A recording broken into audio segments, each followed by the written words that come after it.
इससे पहले कि परिस्थितियां आपकी जिंदगी बदल दे, उठो और साहस दिखाओ। आप अपनी परिस्थितियों को ही बदल दे, निश्चित रूप से आपकी जिंदगी बदल जाएगी। पढ़ाई तो सभी करते हैं, मगर सभी के पढ़ने का तरीका अलग अलग होता है, इसलिए सभी के मार्क्स भी अलग अलग होते हैं। कुछ लोग ट्रिक का इस्तेमाल करते हैं तो कुछ लोग सिंपल और अपने तरीके से पढ़ाई करते हैं।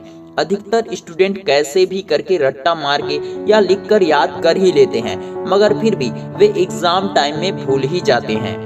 स्वामी जी कहते हैं, शिक्षा का मतलब यह नहीं है कि हमारे दिमाग में बहुत सारी बातें ठूस दी जाए और वो आपस में ही लड़ने लगे।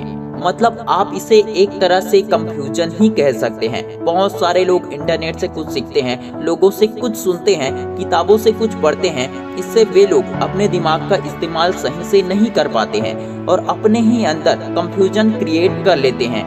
क्या सही है और क्या गलत है, इसमें फर्क नहीं कर पाते हैं।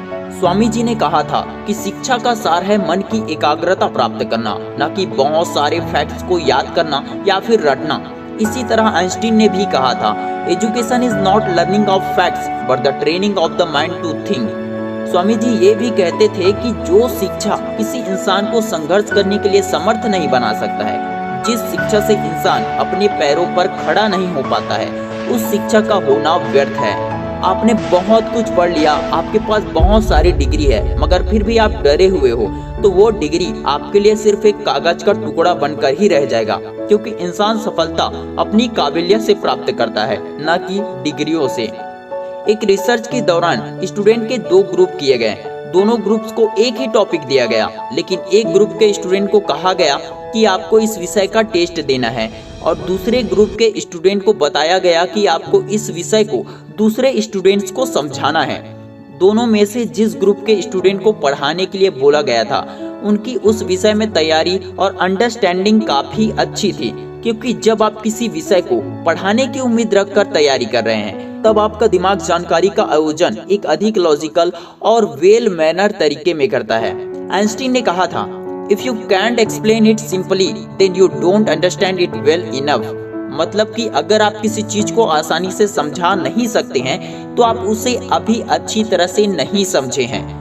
किसी भी टॉपिक के बारे में आपको डीप अंडरस्टैंडिंग है तो आप उसे कभी भी भूल ही नहीं सकते हैं, क्योंकि वहां पर आपको रटने या फिर याद करने की जरूरत ही नहीं पड़ती है। कुछ अध्ययनों से ये भी पता चला है कि शास्त्रीय संगीत यानी कि क्लासिकल म्यूजिक के कुछ प्रकार पढ़ाई की एकाग्रता में सुधार करने में मदद कर सकते हैं। एक अध्ययन के मुताबिक ऐसा भी पता चला है कि लयबद्ध पृष्ठभूमि शोर यानी कि रिदमिक बैकग्राउंड नॉइज ध्यान केंद्रित करने के लिए हानिकारक हो सकता है। लेकिन मेरी सलाह है कि आप म्यूजिक सुने ही ना। सबसे जरूरी है प्रैक्टिस, प्रैक्टिस और सिर्फ प्रैक्टिस। लेकिन कई बार पढ़ाई में गलती करना भी फायदे कारक है, मतलब कि गलतियां हमें ज्यादा याद रहती है। इसके अलावा किसी भी विषय के 100 या फिर 50 गुणों के टेस्ट लिखना भी ज्यादा फायदेमंद है। आप जितना ज्यादा लिखेंगे उतना ही ज्यादा आपके दिमाग में वो समझ में आता जाएगा।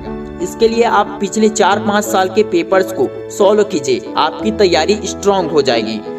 और सबसे जरूरी चीज जो आपको नहीं करनी चाहिए वो है अपना फोन इस्तेमाल करना। उसे पढ़ते वक्त साइड पर रख दीजिए, दूर ही रखिए। पढ़ाई के साथ साथ फोन और सोशल मीडिया जैसे फेसबुक, व्हाट्सएप, गूगल, यूट्यूब आपकी एकाग्रता में गंभीर रूप से कमी लाती है। इस वीडियो का सार यही है कि आप किसी भी टॉपिक को डीप स्टडी करें, उसके बारे में पूरी जानकारी निकालें, सारे डिस्ट्रैक्शन को खत्म करें, बार बार प्रैक्टिस करें और कोई भी सब्जेक्ट को टीचर जैसे माइंड सेट रखकर पढ़ाई करें। पढ़ा हुआ कभी नहीं भूलेगा अगर आप पूरा फोकस के साथ पढ़ाई करेंगे।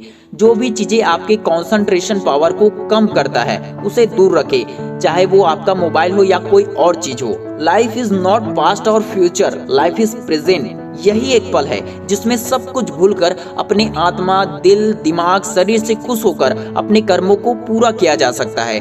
बीते हुए कल को हम बदल नहीं सकते हैं, आने वाला कल हमारे आज पर निर्भर करता है।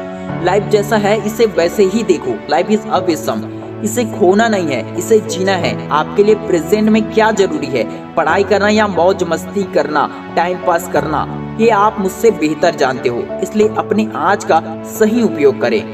Wish you all the best दोस्तों। मैं शिवानंद साहू आपके सपनों को सपोर्ट करता हूँ। वीडियो हेल्पफुल लगा हो तो इस वीडियो को ज्यादा से ज्यादा दोस्तों के साथ शेयर जरूर करें। जय हिंद, जय भारत।